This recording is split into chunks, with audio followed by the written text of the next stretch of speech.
I'm your host, Kelly Morgan, indie author and indie publisher.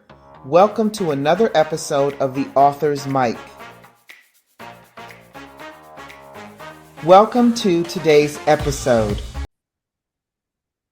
Hey everybody, welcome to another episode of The Author's Mic. Kelly here, indie author, indie publisher, and I have a guest with me because you know it's Monday. Today I have Laureen Quick with me. She is an author. She's going to talk about everything she has going on. I'm so excited that she's here. Laureen, welcome.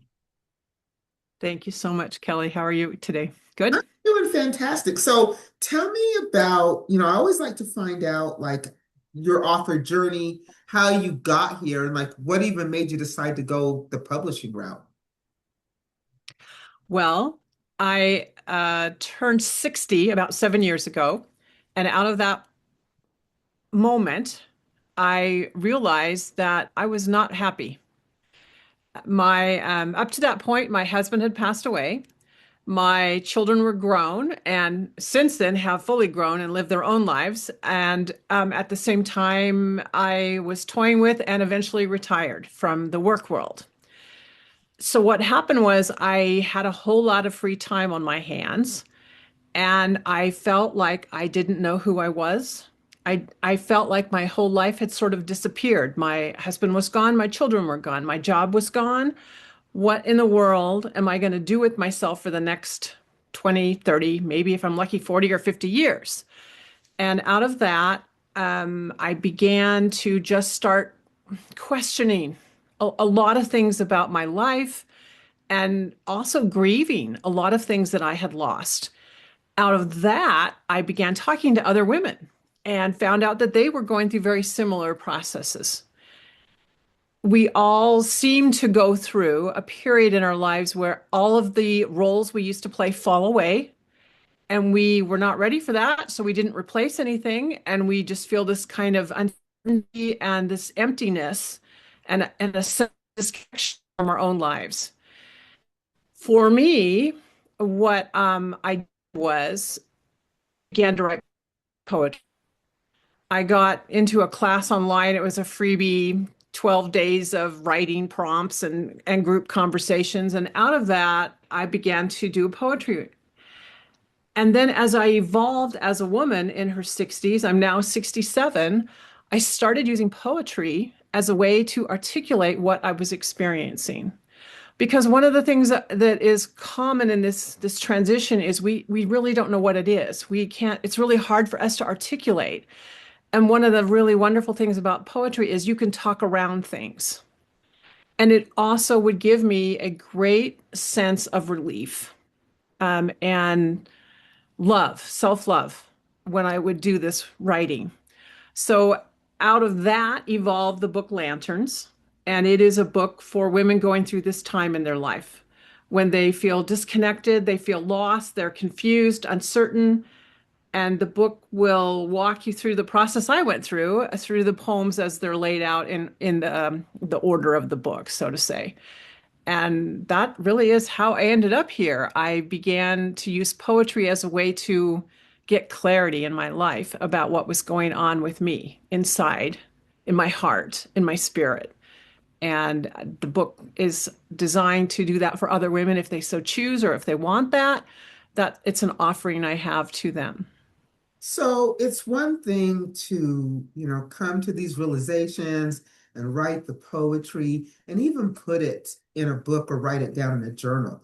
Mhm. But you published it, right? So what possessed you to actually put it out there? Was it the need or the want to help others?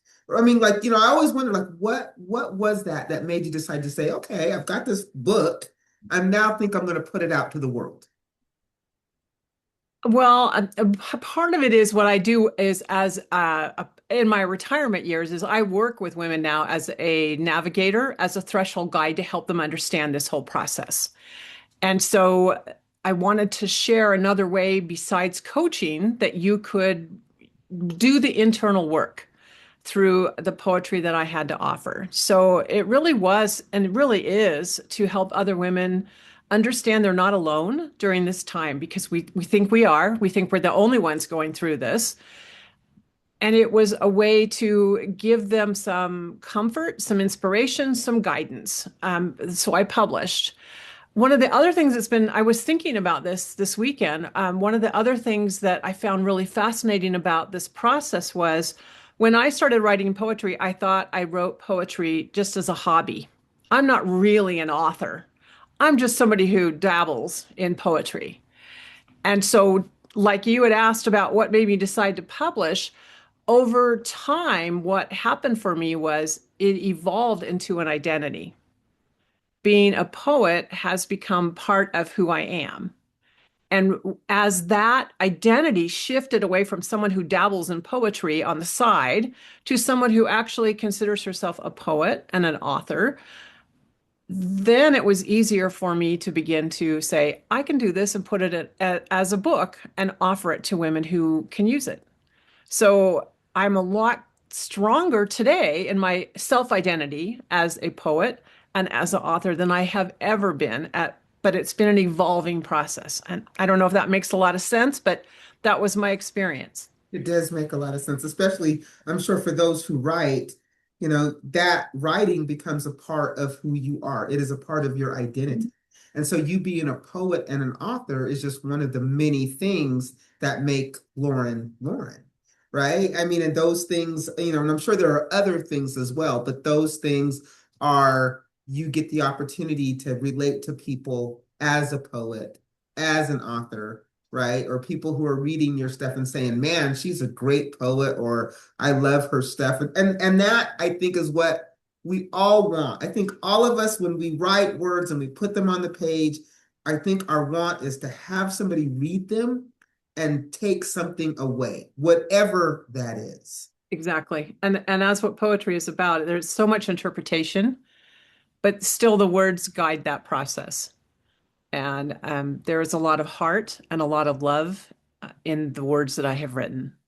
And happy, happy, happy to share them with anyone. So just one book? Is there another book? Well, funny you should ask. I do have a second poetry book coming out called The Body Speaks.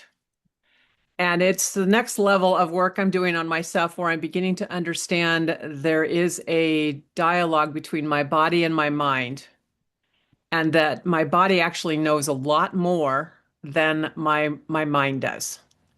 And that ultimately, as it interacts with each other and I listen more to my body talking to me, I can begin to integrate those lessons, that insight, that wisdom into my life. And so the poetry book coming out is all around that whole theme. And then I will throw out one more piece of fun and excitement for you to share, for me to share. And that is, I am actually almost close to finishing up a children's book. I have an illustrator finishing up the illustrations. We're working on that really literally this weekend. Have been doing work. And it is for my grandson. It's called Crazy Nana Love. And that also will be coming out in 2026. So I'll be not only a poet, but a children's author as well. So are you self-publishing all these books? I am. Fantastic. And it's funny because I'm pretty sure I know that back in the day, when I thought long time ago about being an author, I never thought that we would have the tools we have today to get the work out there. Right. So it's really nice that you can write these books. You can find somebody to help you to get them out there. Your grandson will have this, and you're leaving your legacy. Yes. And I've always dreamed of being an author, but funny, it was like, but someday. And well, you know what? When you're 67, someday has to come pretty soon here because you never know how much time you have left. Actually, none of us never know how much time we have left on this earth. So I think too, there's been an urgency in my approach to writing that if not now, when? Well, girlfriend, do it now. I think So that's so I've been great. doing it. And I think it doesn't matter. You're right. It doesn't matter what age. If you've got a book in you, do it, put it out there, put it out there Absolutely. now. Do not So wait. if people wanted to follow you, read the book, learn more about you, how do we find you?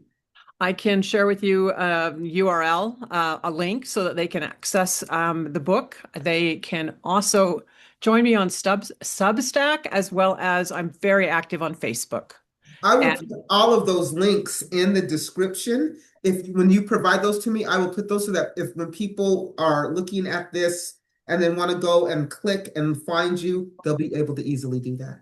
Kelly, I will send that to you as well. Fantastic. I am so glad we had the opportunity to talk. Let me just go through my laundry list before I let you go. So, if you are wanting to be a guest on the Author's Mic, it is really easy. You just go to the website, go to the Be a Guest tab, fill it out, boom, you're a guest. I promise you, it is that easy. And then, you guys, as an author, I think that we're all looking for visibility, and I can help with that. I launched Trust Bridge last month. That is my curated introduction service. I will help you get the visibility that you need. I'll do all the heavy lifting. Go to my website, go to TrustBridge Author Services, learn all about it. I also got to tell you, I got two books myself. You Sound White and Wait for It. I sell them myself. You can go get them from me, or you can get them wherever good books are sold. However you choose to do it, I appreciate you. And then lastly, if you are an author, I have a book club. It's called the IRS.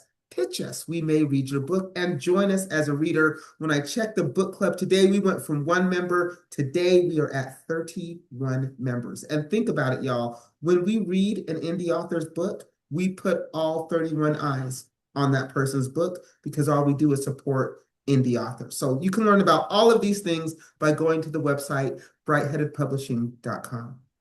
So, Lauren, I because I am too aging, right? As we all are, but as I get older, I become more insightful with things that are happening to me and my body and things I want to do. And just, it's funny how you get smarter as you get older. I feel like we become more intuitive and, like you said, like who am I and what do I want to do? But what advice, if you're helping women who are aging, what's one piece of advice that you can give us to help us, navigate these waters? Because even today, we're bombarded with so much information about what we should be doing as older women that if you did it all, you would lose your mind. But Mhm. what one grounded piece of advice as a coach, as somebody who helps women, what advice can you give us that would help us today? Quiet yourself, your mind, and start listening to that little voice that's deep inside you. It's there. It might be very, very soft, but if you listen, it will get louder and do what it tells you to do. Follow that voice. It is your heart, it is your spirit, and you will leave this planet. If you do this, you will leave this planet feeling that you have lived your best life and you have been the best person that you could be.